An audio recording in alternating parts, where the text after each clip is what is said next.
Welcome to the Scientific Sense podcast, where we explore emerging ideas from science, policy, economics, and technology. My name is Gil Eapen. We talk with world's leading academics and experts about their recent research or general areas of topical interest. Scientific Sense is an unstructured conversation with no agenda or preparation. We cover a wide variety of domains where new discoveries are made and new technologies are developed on a daily basis. We are most interested in how new ideas affect society and help educate the world how to pursue a rewarding and enjoyable life rooted in science, logic, and information. We seek knowledge without boundaries or constraints and provide unedited content of conversations with researchers and leaders who love what they do. A companion blog to this podcast can be found at scientificsense.com, and this podcast is available on over a dozen platforms and directly at scientificsense.net. If you have suggestions for topics, guests, and other ideas, please send them to info@scientificsense.com, and I can be reached at gil@eapen.info. My guest today is Professor Bill Gibson, who's a professor of economics at the University of Vermont. His main research interest is building and simulating macroeconomic models for developing countries. A second area of interest is NASA, space policy, and the aerospace industry. Welcome, Bill. Thank you. I would like to point out, because I don't get a chance to do this very much, that I have a degree, an undergraduate degree in aerospace engineering from Georgia Tech. Nobody's impressed with that except perhaps.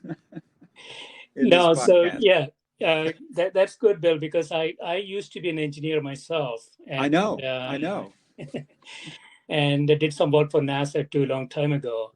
Right, you told me.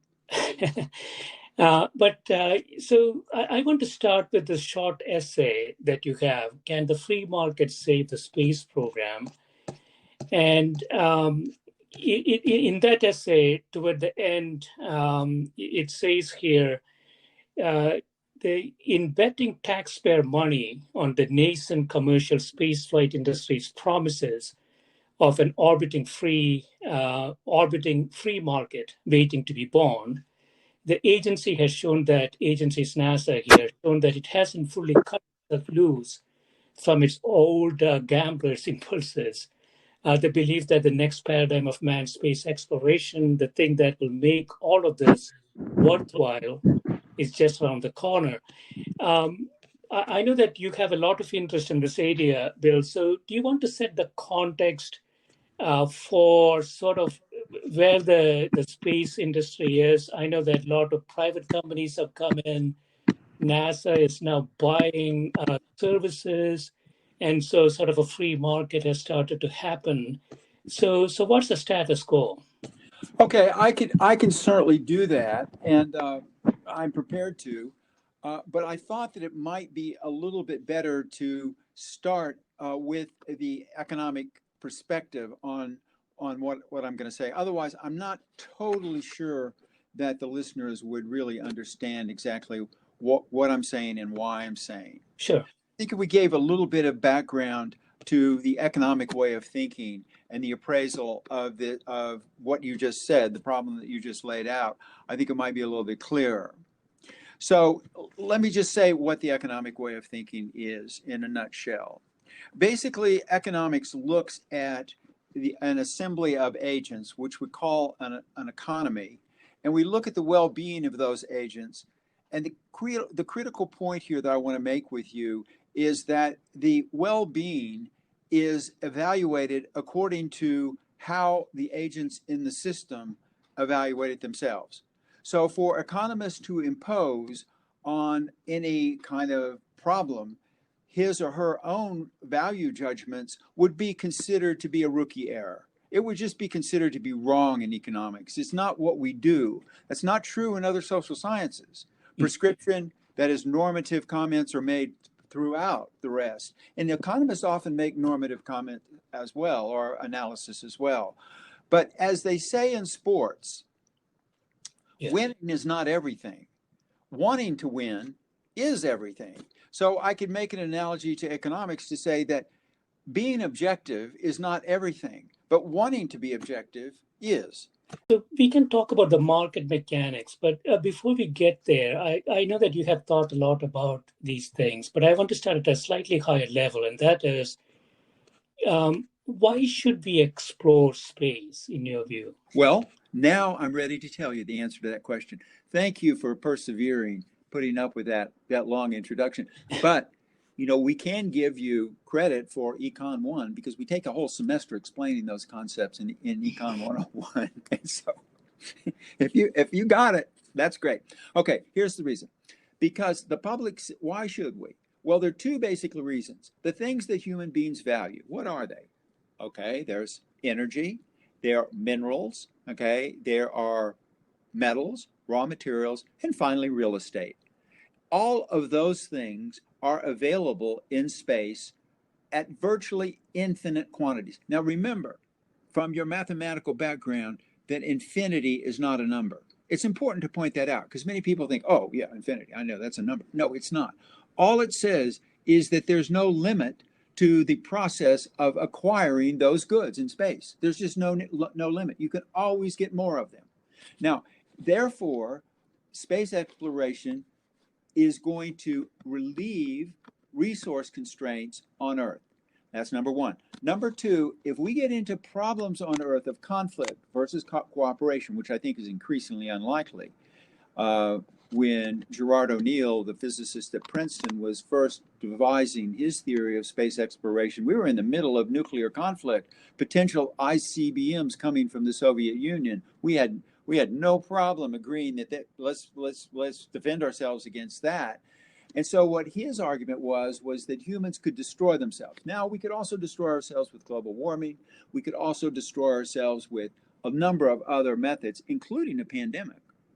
And wouldn't it be nice to have someplace to go? And wouldn't it be nice to have people already there welcoming us when all of a sudden the Earth became uninhabitable? Now, I'm not arguing that that would be a good thing. I'm just saying to become a multi-planet species is definitely an objective that has great public good benefits for the whole of the agents in the economy.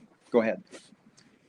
Yeah, so the problem, obviously, I don't have strong opinions on this, Bill, but I want to say this so that we can debate about it. The first part of your analysis, where you say that there are a large amount of resources outside in space, is a sufficient reason for space exploration. It's difficult for me to see because there's a cost-benefit question, right? The fact that there are a lot of oranges in India wouldn't be sufficient for me to move to India. No. Right? And so that has to be put in the context of cost-benefit. The other sort of a discontinuity answer, which is if something bad happens to us. It doesn't necessarily have to be ICBM. It could be a meteor hit. It could be things, right? Absolutely. This provides us sort of an option for survival. Now, that has to be put in the context of the current threats that we face, right? Yes. So I sometimes think of the Earth. It's easiest to terraform the Earth than Mars, right? Well, the Earth is already terraformed. Sorry? The Earth is already terraformed, so we don't. It's not. We are losing it in some sense. Right? Okay, so, I see where you're going. Go ahead. Yeah, so the question then remains to be, a risk question, which is, suppose we are on a path of losing what we got, and we have a resource constraint, and there are two investment options in front of us, whether that is to mend the Earth or go to Mars and make it a beautiful place. It really needs to be thought through from a, I would say, risk and benefit perspective. I couldn't agree more.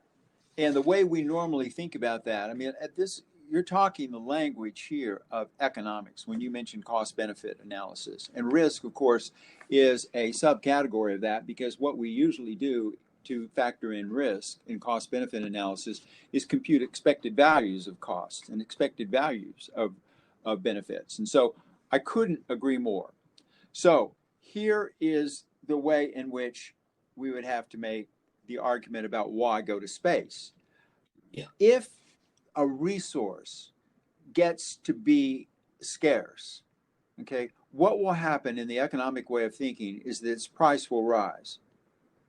If, on the other hand, in a different sector of the economy, launch costs are falling down to the point at which we get to what's called a crossing price, where it's just as cheap to get an asteroid from space to get rare earth metals as it is to dig even deeper into the surface of the earth to get them. If that's the case, then from an economic point of view, we're indifferent to the source of the resource. That is, they have the same cost and the same benefit. The benefit is determined by who's going to use the rare earth metals, and the cost, of course, is the cost of obtaining them. So what we're doing when we're engaged in space exploration is we're giving the people the incentive to lower the costs in this crossing price analogy to obtain those resources. And then as we continue to utilize those resources on Earth, they become increasingly scarce. The price system, as long as governments don't come in and try to control the prices, which is a whole nother podcast we could get into if you wanted to. I'm sure Mark Law talked about that when you interviewed him. Yeah. And so if as long as government doesn't get in the way of these price signals, we will be aware of when it's necessary to go to space to get specific resources. Right now, I can't say that it absolutely is, but it doesn't mean that at some margin it isn't worth developing the technology to push ahead. Now, that said, one of the most important resources that we could have is leisure. We're born with a certain number of hours under our control that we're on the Earth, and people love, according to the way they evaluate their lives, to engage in leisure. Leisure activities include going to space as a space tourist. So if we're going to argue that someone wants to do that, then we can't really say that resources are adequately allocated in an efficient way if somehow that person is blocked. Now, assuming that person has the income to pay the cost, then there's absolutely nothing in the economic way of thinking that says that person shouldn't enjoy leisure, enjoying leisure from the perspective of his or her orbital hotel. Yeah, I can clearly see benefits. But where I struggle is, I would think about this as sort of a portfolio management problem. The world has a limited set of resources, and the question remains to be how to best deploy those resources into the various investment choices the world has. In that context, and I think it's either in the book review or in the essay, Bill, you talk about, you touch on sort of the human space exploration and robotics. And here again, I want to throw this out for debate. It is, humans are pretty clumsy in the grand scheme of things. And sending human is 10 to 15 times more expensive than sending a machine. Now, obviously, there are some disadvantages. The machine is not creative enough like a human. So there is a design question for NASA and other organizations. And that, again, comes down to, sort of the cost-benefit question. All of these appear to be somewhat squishy to me, Bill. Well, let me say that I have to disagree with you, Gil, because Yeah. I think that if you take seriously the distinction between private and public goods, you have a very clear future for what NASA ought to be doing, and you have a very clear future for what the private sector ought to be doing. The private sector needs to produce private goods. The public sector. Now, the analogy here that we get to public and private goods and the distinction between the government and the private sector is much like the body. The body is made up of organs and of connective tissue. And what economists often say is that the private sector is specialized in a specific activity, somewhat like the kidney or the liver or the heart or the brain, whereas the connective tissue, the skeleton, the circulatory system, the skin, all the things that are there in the body that are not specialized is the province of is in a sense a public good, the province of the public sector. Consequently, any kind of research activity would qualify as a public good.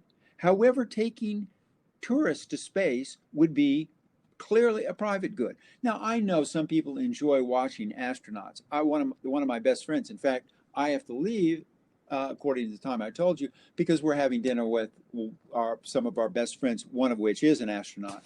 And she often looks at the world from the perspective of really, it's too dangerous to send private citizens up in space.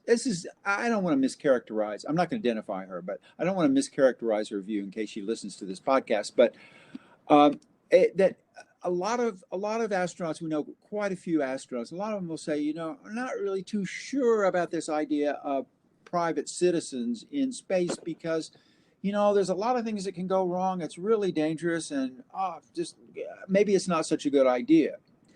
Well, yeah, but I don't think that you're going to be able to justify sending humans to space because on a public good point of view, because a public good would say people are willing to pay money to watch other people go to space.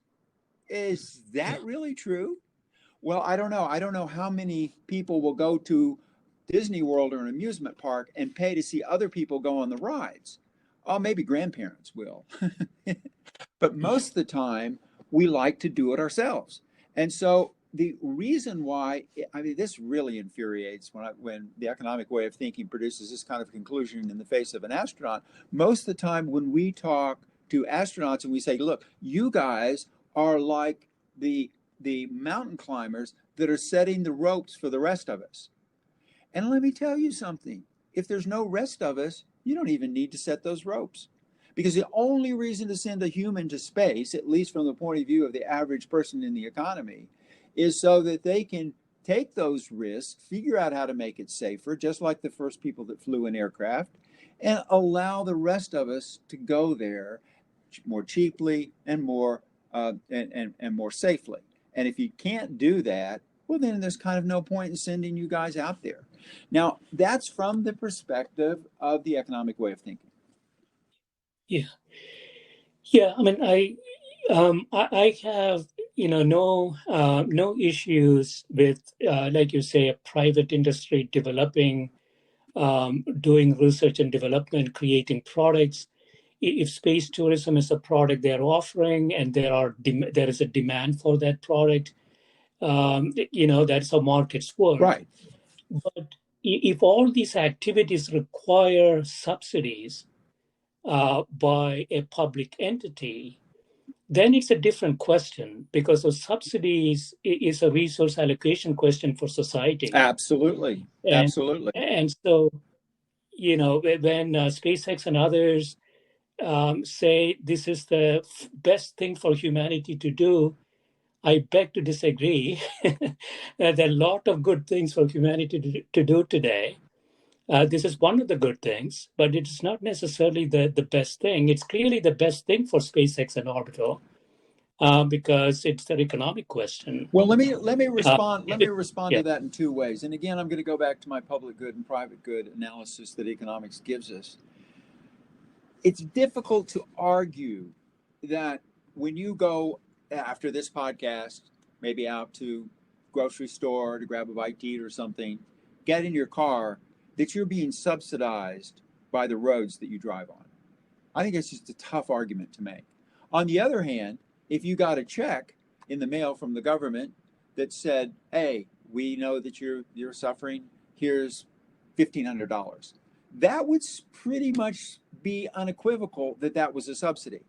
So when it comes down to making goods more cheaply from a private point of view, then they should be taking into account the full cost, given the background of the existence of the public infrastructure, given that background, which is, remember, non-excludable in the sense that anybody can use the roads, anybody can use space, anybody can do this if they want to.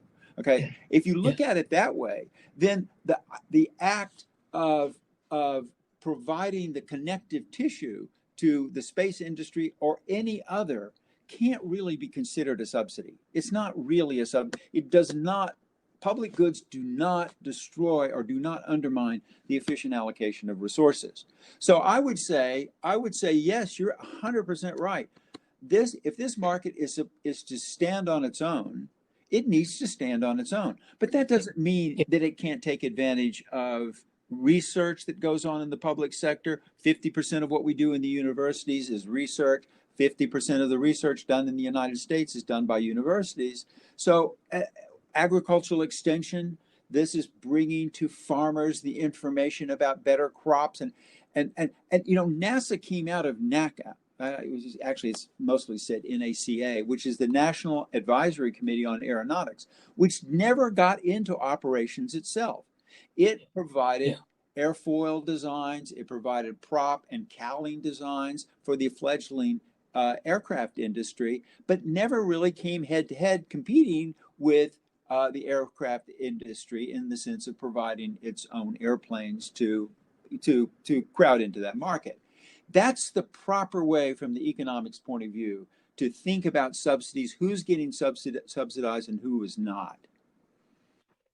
Right.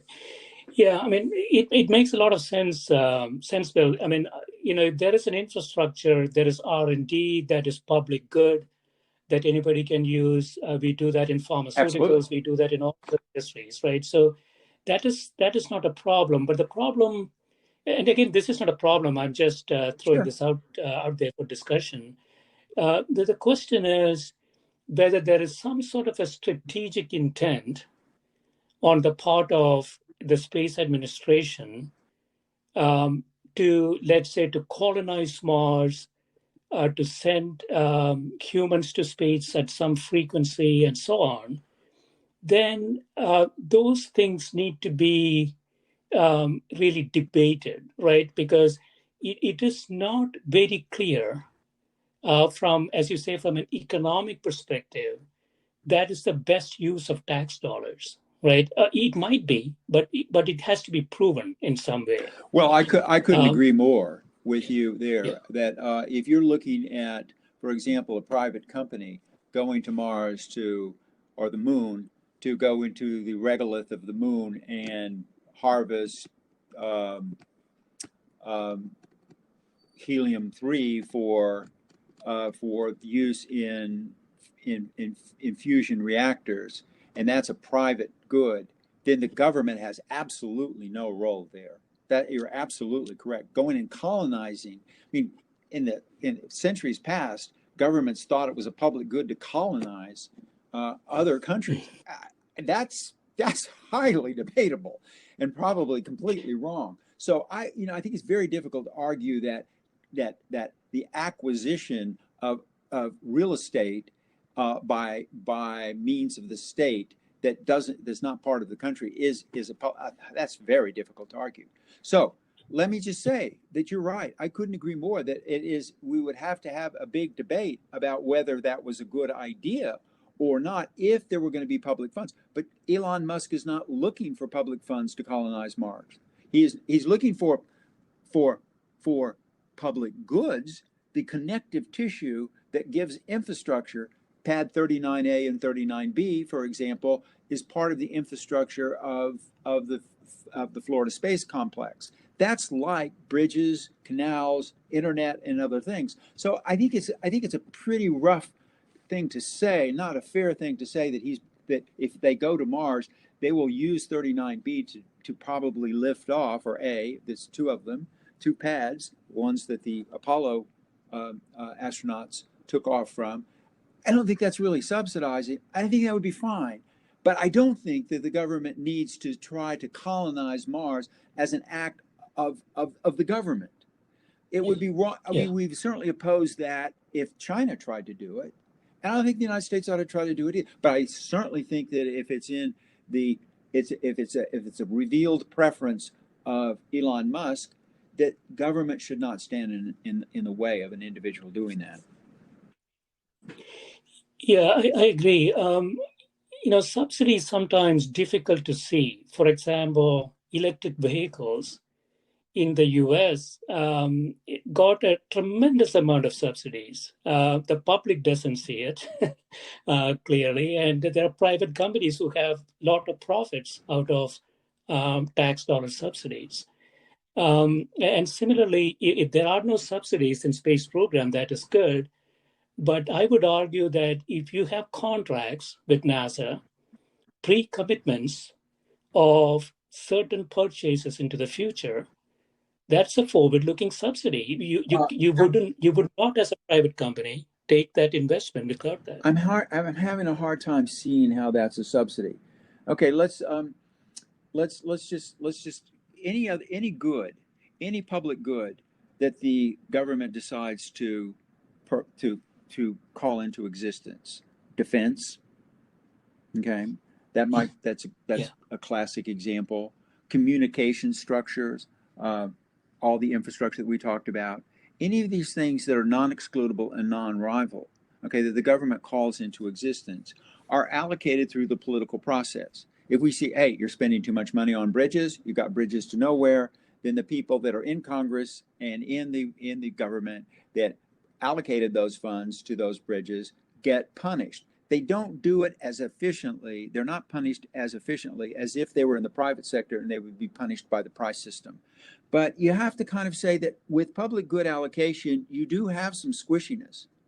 However, let's just say, because I want to come back to your point, you got a good point, a very good point. Let's just say, okay, that there was a public good, and let's just forget about its identity. Let's just say it's there. It's public good X. And so the electorate is happy that that public good is present. They're happy that it's there. Like, for example, the vaccine. Now, I know it's not true for everybody, but let's just say that people are happy.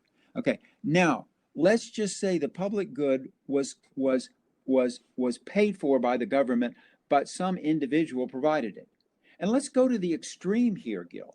Let's just say that that individual got all of the money for that public good. Now, if you go to the New York Times and look at Kara Swisher's and some of these people that write about this stuff, just how confusing they are with respect to what I'm going to say next, it's really pretty amazing. Okay, so they will say that because the payment for the public good was not properly distributed among women, minorities, workers, everybody else in the community, that in fact that public good should not have been produced, that's a distortion.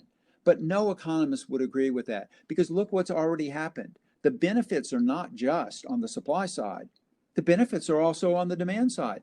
Everybody in the economy that appreciated the presence of that public good and therefore reelected the people that called it into existence are better off.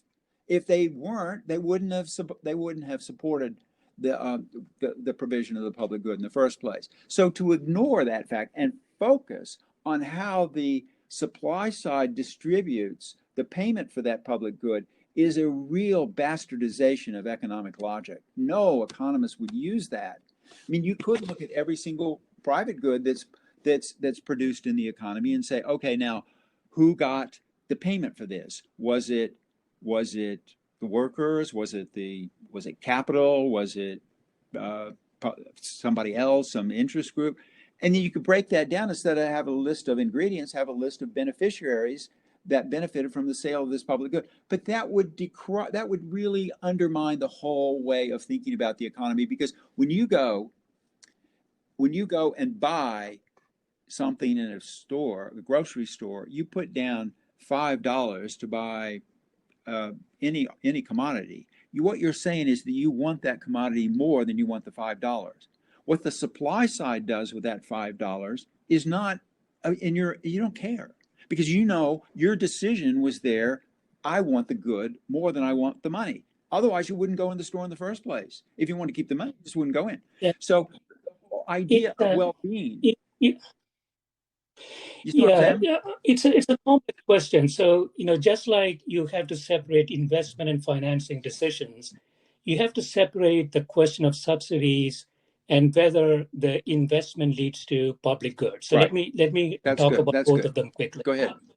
The first one, if a company does not take up project A because it does not have a net present value on its own, but will take up that project if they get forward commitments from a government entity, then that project becomes net present value positive only because of forward-looking commitments. And that is exactly a No, no, sir. subsidy. It is not.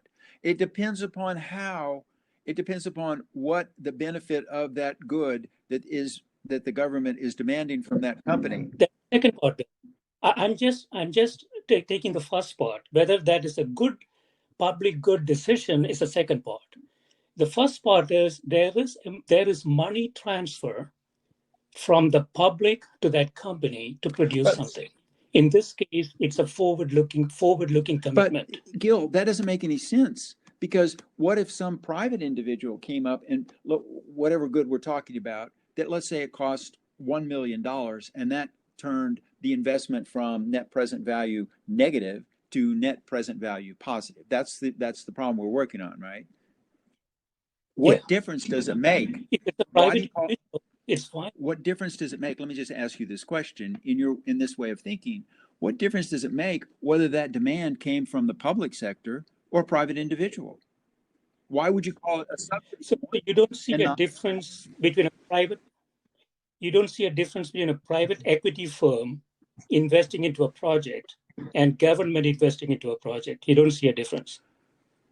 No, I not in terms of the economic logic of it, because from the firm's point of view, it's a rise in demand for their product, converting the net present value from negative to positive. Who But there's a difference from a taxpayer's well, that's a different perspective. story. If the taxpayers say this is a bridge to nowhere, well, then the taxpayers are going to get upset. But the problem with public goods is that they aren't allocated with the same alacrity as private goods are.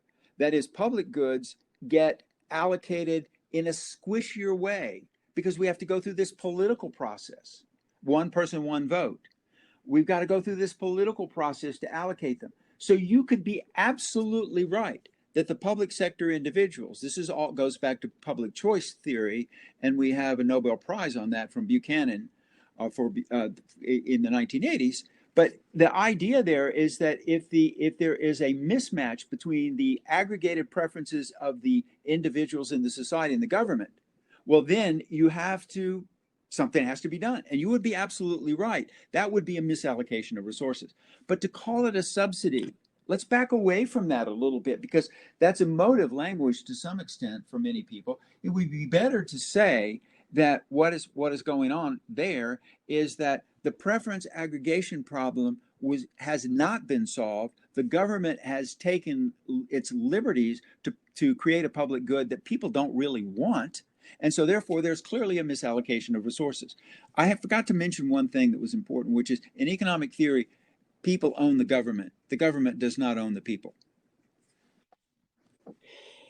Yeah, I'm just abstracting the problem, Bill. I'm saying if a company is unable to take up a project without the government, you can call it whatever you like, but there is a transfer of money from taxpayers to that company. Now, you're saying, well, that company is creating Right, public good. Everybody will right. benefit from it. And so why do you What's the talk about problem? it? Just give them more, right? And that might be the good decision. I'm not saying it's a bad decision, Bill. I'm saying the public has to understand that whoever is doing the Mars projects is getting forward commitments from a government agency funded by taxpayer Well, dollars. that's probably going to stop, Gil. That's probably going to stop because um, we have in the history of space exploration, we have democratic governments coming in from the Democratic with capital D there, coming in and just stopping projects. Let me just tell you one little story Yeah. that's absolutely amazing. This is Clinton's. Back in the 1990s, we had something called the Delta Clipper. Are you familiar with that project by any chance? Okay, I'm not. this is a really interesting spacecraft. It was the first to take off and then land back with propulsive landing. Now, you know that Elon Musk is a big proponent of propulsive landing. He does that because he knows that there's no runways on the moon and there's no runways Yeah. on Mars. So getting entry, descent, and landing on either Mars and the moon is going to be extremely difficult without propulsive landing. Well, we had propulsive landing in the early 1990s with the so-called DCX, the Delta Clipper experimental. Okay, this was run by NASA. Now, on about the fifth or sixth, I can't remember, but after several successful flights, someone forgot to connect a hydraulic line to one of the legs that the Delta Clipper landed on. So it came back down to Earth. Okay, it then deployed 3 of the 4 legs, and then fell over. Yeah. And what was NASA's response? Cancel the program. Who did it? The Democrats, Bill Clinton. Why did they do that? Because when you have politics in this mix, which is very corrosive to the whole idea of space exploration, the politics, I sense that you would be very upset if we had a big subsidy to a private sector firm to go and colonize Mars. And I would share that. Most of the time, this is what the article that you referenced earlier in the very beginning of our talk, Can the Free Market Save the Space Program? Most of the time, it's only the private sector that knows what's worth doing in space. Ultimately, the private sector will have to determine what's worth doing in space, just like they did with aviation and virtually every other field. The government can't have its own preferences. In fact, in mathematical economics, the government has no utility function. We don't normally give the government a utility function. We say the government's there just to create public goods. So I think that we would be completely in agreement. On the other hand, if the public good was to stop the Nazis from taking over Western Europe in the 1940s, well, that's certainly a public good. And there people cheered the Normandy invasion. They said, yeah, we're not only going to give our taxpayer dollars, we're going to give our lives to stop these people from doing that. And if you have a preference aggregation that says we need to stop the Nazis, we need to stop the Russians from raining down nuclear weapons on us, if you have that preference aggregation problem solved, then the public goods can take off. But I agree with you. We in no sense have the preference aggregation problem. The only thing that I would add to what you said is let's not confuse the margin versus the average. Adam Smith once argued that it doesn't make any sense in economics that diamonds would be so expensive and water would be so cheap, when water is so much more important to human survivability than diamonds are. Well, that's a famous problem in almost all textbooks in economics. We say, well, yeah, that's true on average. So if you say that there is a better way of spending public funds to relieve poverty, to clean up our cities, to improve our infrastructure, and then say, I'm sorry, space exploration, whether it's public good or not, I don't care, you're going to have to wait. You're going to have to wait. We're going to tackle these other problems. What you're implicitly arguing there is at the margin. Okay, it's better to spend a marginal dollar on these projects, these social justice projects, for example, than space exploration. If that's true, you're right. But let's not confuse the average with the I'm margin. not saying that, though. All I'm saying, Bill, is that it is a portfolio management problem. And there are a lot of investment choices society has. And like you say, we have to hold the government accountable for some sort of economic rationale for investment choices, right?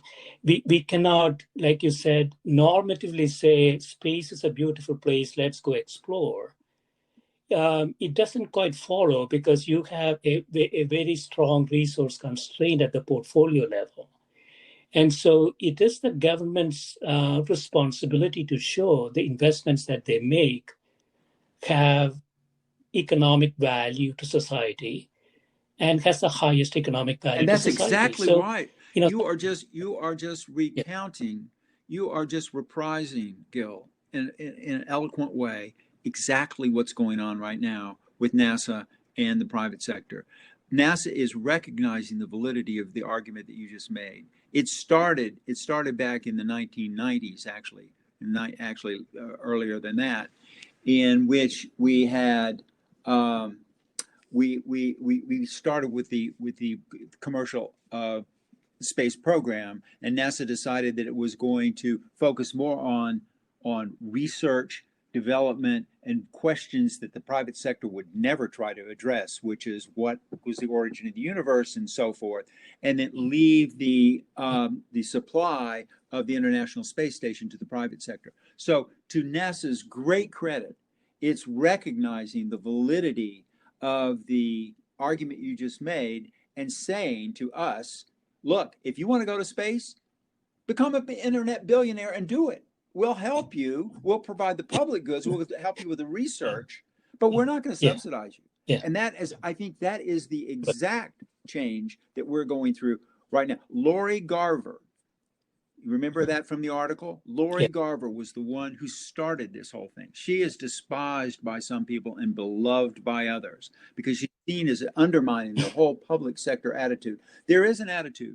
You don't share it, and many people other than yourself don't share it, which is to say that space ought to be controlled by governments. Private sector has no role. There are people that make that argument all the time. Many astronauts do that haven't really thought through the problem. yeah, But we're making the opposite argument, and yeah, NASA has bought that opposite argument. Bridenstine, before he left, said, look, Elon Musk, I was just looking at a discussion with Elon Musk and Jim Bridenstine, the director of NASA, before Bill Nelson was appointed by Biden. And Elon Musk looked over and said, he was asked the question, who decides whether space tourism is going to, a tourist can go to space? Elon Musk looked directly at NASA, at Bridenstine, and said, that's NASA's role. But then Bridenstine said something amazing. You can go on the internet and watch this interview if you want. It's on the Everyday Astronaut link. Bridenstine said, that's for the present. That's not for the future. It's amazing, huh? yeah. We're in an amazing era of space exploration. And just like aircraft, it's going to follow pretty much that. And NASA has really got to be given enormous credit for seeing that they couldn't ever ultimately decide what's worth doing in space. Yeah, I fully agree with that, Bill. I think there's some really exciting stuff happening. I really like this idea of private sector getting involved.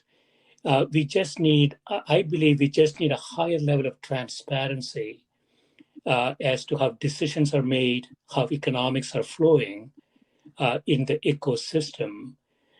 Because at the end of the day, the excess profits would be garnered by some of the players in the market. And so the public has to really understand how those decisions are made, right? And I think that will be to NASA's benefit. It will be to the government's benefit to actually make it more I couldn't agree transparent. more. But I would just want to leave you with this one idea that was actually originated by Kenneth Arrow in the 1960s, when I think it was at the University of Chicago, in which he made the point, Yeah, which is still true today, that an efficient allocation of resources and the distribution, that is, when we say efficient, we mean the best allocation of resources evaluated by people in the economy as they themselves evaluate their own well-being. An efficient allocation of resources and the distribution of income that comes from the supply of those resources, the ownership, private ownership, are completely separable. And in fact, he made the argument that an economy can have whatever distribution it wants of income as long as it relies on lump sum transfers from individuals in the economy one to the other. And that will not disturb the price system reflecting the relative scarcities of the underlying resources. That these problems are separable. You've got politics that will make the distribution of income more egalitarian, if that's what you want. And you've got this public and private good story mixed with general equilibrium in the economy from the economist's point of view that will give you the efficient allocation.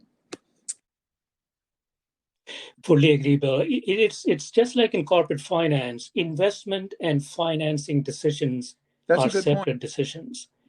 That's a good Same point. thing here. But I don't think we should fall into the trap of playing the role of the outside observer, which is to stand back from the economy and say, oh, you know, everybody would be better off if they just did this, and if NASA just did that, and if the private sector just did that, because we can't, there's no one that really has that role.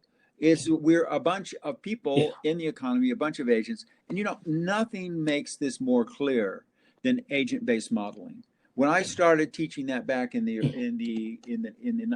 early 2000s to my class, I changed my view of the way economics worked completely, and I see my students doing the same thing. If you model the world as a bunch of agents looking out for their own well-being, and then you ask what kind of allocation of resources ends up as a result, with subsidies, without, with taxes, without, with lump sum transfers, without, a lot of things become so much clearer, so much more clear. But I'm afraid you might have to lose your idea of corporate finance, though, because if we were in control, as the corporate finance offices of the big corporations are, of the fate of the corporations, that's one thing. But we can't elect ourselves as the head of the resource allocation problem for the economy as a whole, even though we can do it for our own firms. Right. Excellent, Bill. Thanks so much for spending time with me. Okay, Gil.